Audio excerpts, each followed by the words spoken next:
Hello Tamil மக்கா, எல்லாருக்கும் welcome. நான் உங்க அபிஷேக். 70 வருஷம் ஆண்ட கட்சிகள், 50 வருஷம் ஆண்ட கட்சிகள்லாம் பயத்தின் உச்சத்தில் மட்டும் இருந்தா பரவாயில்ல, வன்மத்தின் உச்சத்திலயும் இருக்காங்க. அதுதான் நீங்க இப்ப கண் கூட பார்க்க போறீங்க. அந்த வீடியோ தான் எப்பேற்பட்ட கொடுமையான செயல்கள்லாம் அவங்க செஞ்சுட்டு இருக்காங்கிறத இதோ பாருங்க. குடி தண்ணி பக்கத்துல இருக்கிறவங்களுக்கு தான் பள்ளி குடி வச்சுருக்காங்களுக்கு தான் தண்ணி வேணும். தண்ணி பொதுக்கு போடுறீங்க, எதுக்கு கேட்டுற? இது பொது போர், இதுல கட்டாக போடுவீங்களா? பில்லு வாங்க வேண்டியதானே?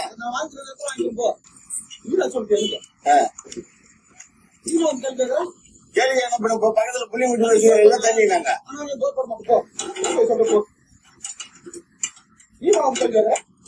கேள்வி கேட்கல. குடி தண்ணி பக்கத்துல புள்ளி குடி வச்சுருக்காங்க.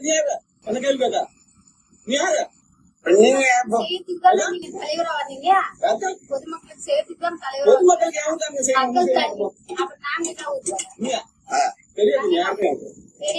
யாரோ இருந்தா கூட நீங்க பொதுமக்களுக்கு இருக்கிறாங்க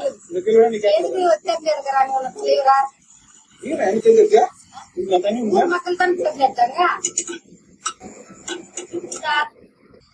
இதுல இருந்து நம்மளுக்கு என்ன புரியுதுன்னு உங்களுக்கு தெரியுது நல்லாவே.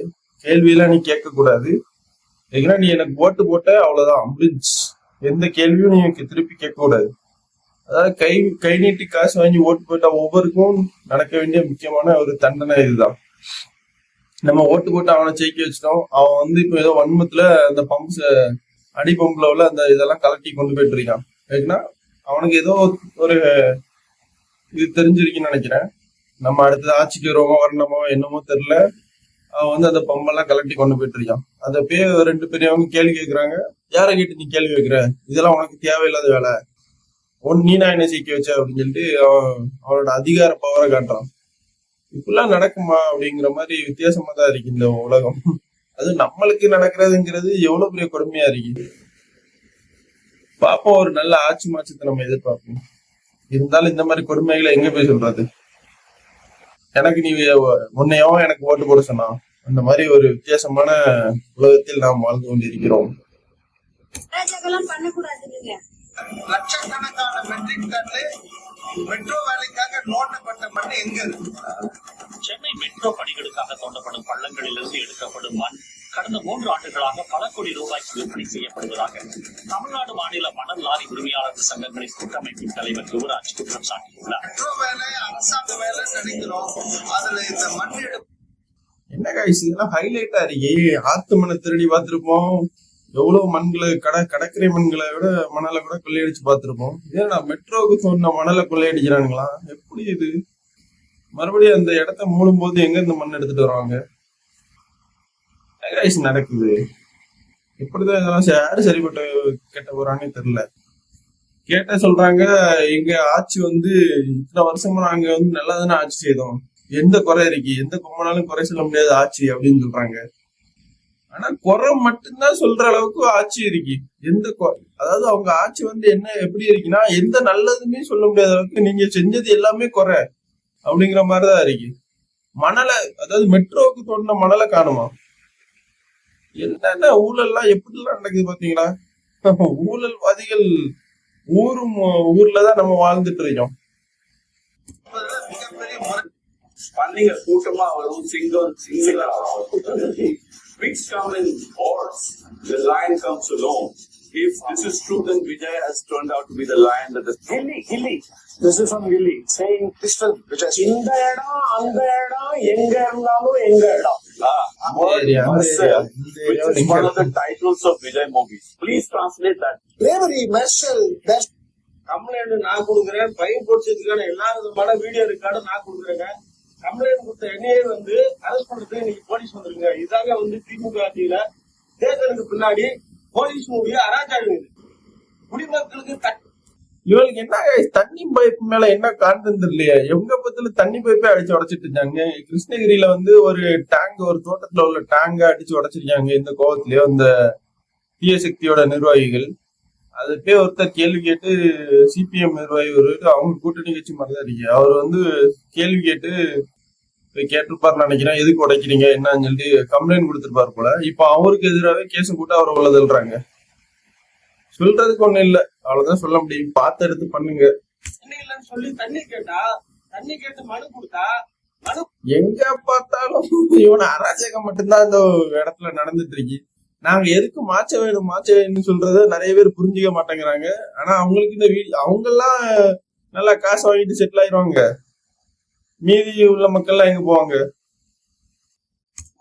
சிம்பிள்.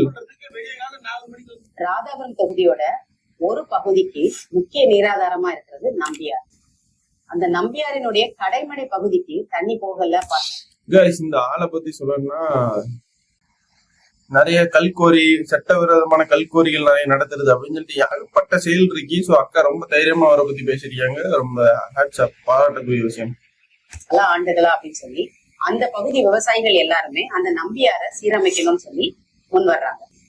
அந்த நதியோரம் இருந்த கிராம மக்கள் எல்லாம் ஒண்ணு சேர்ந்து நிதி கூட அவங்களே திரட்டி அனுமதி மட்டும் கிடைச்சா போதும் அந்த நதியை சீரமைக்கணும்னு சொல்லிட்டு அதுக்காக வேலை செய்யறாங்க. மாவட்ட ஆட்சியர் அன்னைக்கு பல துறைகளையும் ஒருங்கிணைச்சு CSR நிதிகளையும் திரட்டி பணிகளை தொடங்கலாம் அப்படின்னு சொல்லி வர்றாங்க. ஒரு இதுல ஹைலைட்ட பாத்தீங்கன்னா எல்லாமே அதாவது ஜஸ்ட் ஒரு கையெழுத்து மட்டும் போட்டா போதும், அப்ரூவல் மட்டும் கொடுத்தா போதும் கவர்மெண்ட். ஆனா அதுமே இவரு பண்ணலன்னா எதுக்கு இவங்க நிதியும் முதற்கொண்டு எல்லாமே திரட்டிட்டாங்க. தன்னாளர்கள் வந்து நாங்களே ஒர்க் பண்றோம், நாங்களே எல்லாமே பண்றோம், எல்லாமே நாங்களே பாத்துக்கிறோம்னு சொல்லி சொல்றாங்க.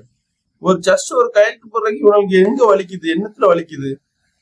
இதெல்லாம் ஓட விட்டு பின்னாடியே சுடணும் கைஸ். தொலைநோக்கு பார்வையுடைய மக்கள் பிரச்சனையை உணர்ந்து அதுக்கு முன்னுரிமை கொடுத்து வேலை செய்யற ஒரு MLA என்ன செய்வாரு? அந்த மக்களுக்கு முழு ஆதரவை கொடுத்து நிதியை திரட்டி அரசு ஒப்புதல்களை துரிதமா பெற்றுக் கொடுத்து எல்லா உதவிகளையும் செய்து அவங்களோட நின்னு அந்த நதியை சீரமைக்கிறதுக்கு உதவி பண்ணிருப்பாரு. ஆனா தொலைநோக்கு பார்வை இல்லாத மக்களுடைய பிரச்சனைக்காக முன்னுரிமை கொடுக்காத இந்த MLA என்ன செய்தாரு? மாவட்ட ஆட்சியர்கிட்ட சொல்லி இந்த விவசாயிகளுக்கு எந்த ஆதரவும் கொடுக்க கூடாதுன்னு சொல்லி அந்த நதி சீரமைப்பு பணியை தடை செய்தார்.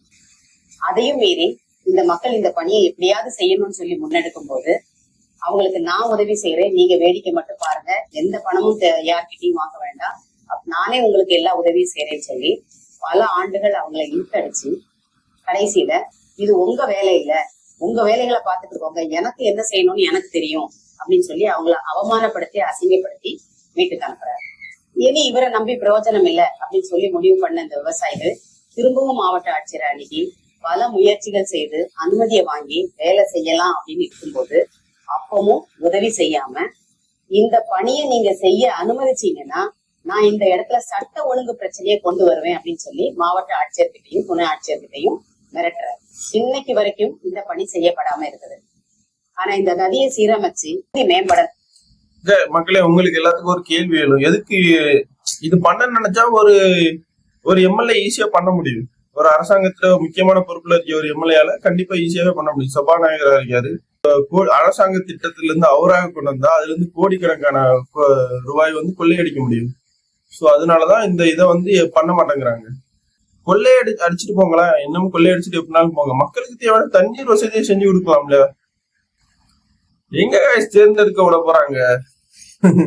ஒரு மனுஷன் வந்து தன்னெழுச்சியா வரான், அவனை போட்டு அடின்னு அடிச்சு அவனை என்னென்னமோ விமர்சனம் பண்றாங்க. அதுக்கு சப்போர்ட்டுக்கு பல அண்டாக்கள் வராங்க. என்ன செய்யறது? 5 ஆண்டுகளுக்கு ஒரு முறைதான் நம்மளோட கை ஓங்குது. அந்த டைம் வந்து விமர்சனங்கள் அது இதுன்னு சொல்லிட்டு என்னமோ பண்றாங்க. இவனுங்க என்னத்த கிழிச்சிட்டாருங்கன்னு இவனுக்கு சப்போர்ட்டுக்கு இவ்வளவு பேர் வரானுங்கன்னே தெரியல. நடக்கிறதெல்லாம் பாருங்களேன். இதெல்லாம் வந்து ரகசியமா அவனை வந்து மூடி மறைக்கிறாங்க. இன்ஸ்டாகிராம்லயோ பேஸ்புக்லயோ போய் பார்த்தாதான் இந்த மாதிரி நியூஸ் எல்லாம் கண்டுபிடிக்க முடியுது. பெரிய பெரிய மீடியா, தமிழக மீடியாக்கள் என்ன எதுக்கு அவன மீடியாங்கிற பேர்ல வேஷத்துல ஒளிஞ்சிருக்காங்க. இந்த மாதிரி பிரச்சனை எல்லாம் எவனுமே கொண்டு வர மாட்டாங்க. சட்டவிரோத கல்கோரிகள், தண்ணி, மக்களுக்கு ஒழுங்கான தண்ணி இல்ல, குடி தண்ணீர் இல்லாத கிராமங்கள் எவ்வளவு இருக்கு, ஒருவேளை சாப்பாடு இல்லாத மக்கள் எவ்வளவு பேர் இருக்காங்க. இவனுங்க பணத்தை வாங்கிட்டு நான் ஓட்டு போடுங்க, ஐடி கம்பெனியை திட்டுறது அது இதுன்னு சொல்லிட்டு அவனை வைக்கிறதா சட்டம் அப்படின்னு போயிட்டு. அதனாலதானே உங்களை தூக்கி எறிய நாங்க ஆசைப்படுறோம். டிவிக்கு ஓட்டு போட்ட எவன்கையாவது கூப்பிட்டு எந்த தொகுதியில எந்த வேட்பாளர் ஓட்டு போட்டுருக்காங்க? இவெல்லாம் நாய், தெரு நாய், இவன் சாக்கடை. இவன் என்ன இவனை சொல்லன்னே தெரியல. இவன் எவ்வளவு விமர்சனம் பண்ணாலும் இவனுக்கு வலிக்காது. தெரியுமா கைஸ்? இவன் வேலை செய்யறது அவன் வயிற்றுக்காக தான். அவன் வயிற்றுக்காண்டி வேலை செய்யற ஒருத்தனை நம்ம வந்து வார்த்தைகளால எதுவுமே செய்ய முடியாது. அவன் அப்படிப்பட்ட ஒரு ஆளு. அந்த கட்சி வந்து 8% ஓட்டு வங்கி இருந்த கட்சியை இப்ப எப்படி ஆக்கிட்டான் பாத்தீங்களா? நான் கூட அதுக்கு 2 வாட்டி ஓட்டு போட்டிருக்கேன். ஆனா இப்ப வந்து அதை வந்து அழிச்சிட்டான். அதுக்கு காரணமே இந்த சாட்டைங்கிற இந்த நாய் தான்.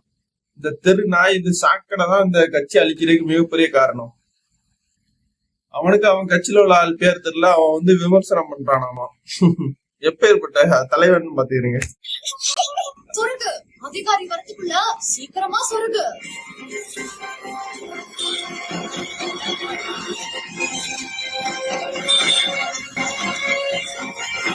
பல லட்சங்களை கொள்ளையடிக்க ஊராட்சி ஆட்களின் மாஸ்டர் பிளான். இது ஒரு பெரிய முறையீடு நடந்திருக்கு. 10 லட்சம் ரூபாய் கணக்குல வச்சிருக்காங்க. கிட்டத்தட்ட ஒரு 50,000 ரூபாய் செலவு பண்ணிருக்க மாட்டாங்க. அவங்க அந்த ஃபண்டை என்ன பண்ணாங்க?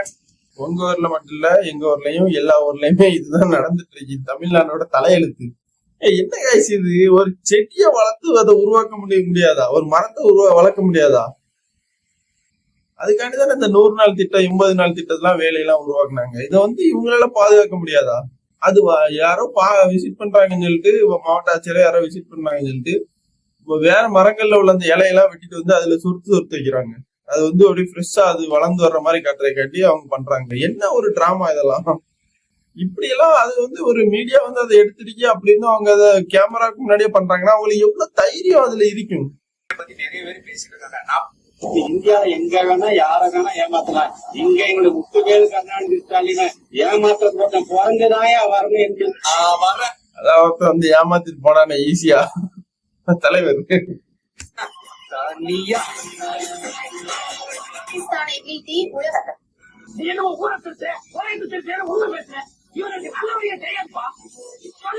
உண்மைதான், இவங்களுக்கு நல்ல வழியே தெரியாது. யாருமே இவங்களுக்கு சப்போர்ட் பண்ண முடியாது.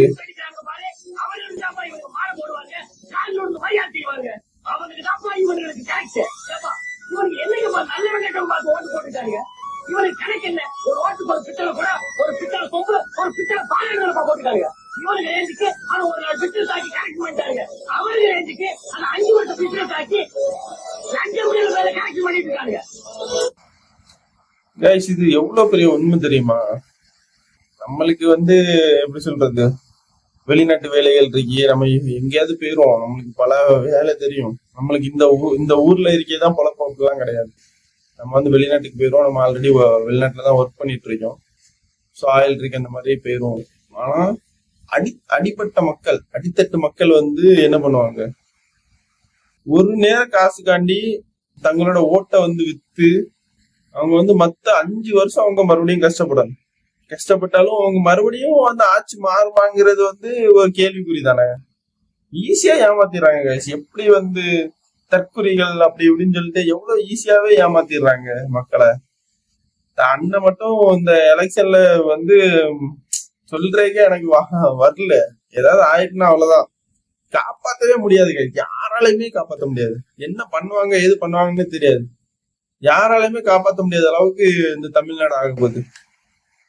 இவங்க எல்லாம் சொல்றாங்கல்ல, என்ன திட்டத்தை உருவாக்கல, இவனை என்னத்தை நிறைவேற்றலன்னு. கைஸ், நாங்க வந்து ஃபாரின்ல இருந்து பார்த்தனாலதான் நாங்க சொல்றோம். அங்க எவ்வளவு வளர்ச்சி. நம்ம கூட நம்மளுக்கு பின்னாடி கவர்மெண்ட உருவாக்குன துபாய் மற்ற நாடுகள்லாம் எவ்வளவுக்குள்ள வளர்ச்சியில இருக்குங்கிறத வந்து அங்க போய் பார்த்தாதான் தெரியும் இவங்களுக்கு, இந்த அண்டா மாதிரி ஆளுகளுக்கு எல்லாம். சோ அடித்தட்டு மக்கள் தான் அந்த கஷ்டத்தெல்லாம் அனுபவிக்க போறாங்க. ஓகே கைஸ், இன்னைக்கு பல வன்மங்களை கக்கிட்டாங்க.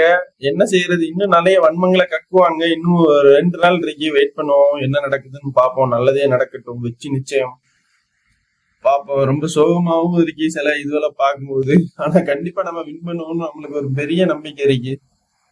கடவுள் வந்து உதவி செய்யட்டும், இந்த மக்களை காப்பாற்றட்டும். Okay, bye bye, see you, take care. நாளைக்கு இன்னொரு வீடியோல சந்திக்கலாம். பாய்.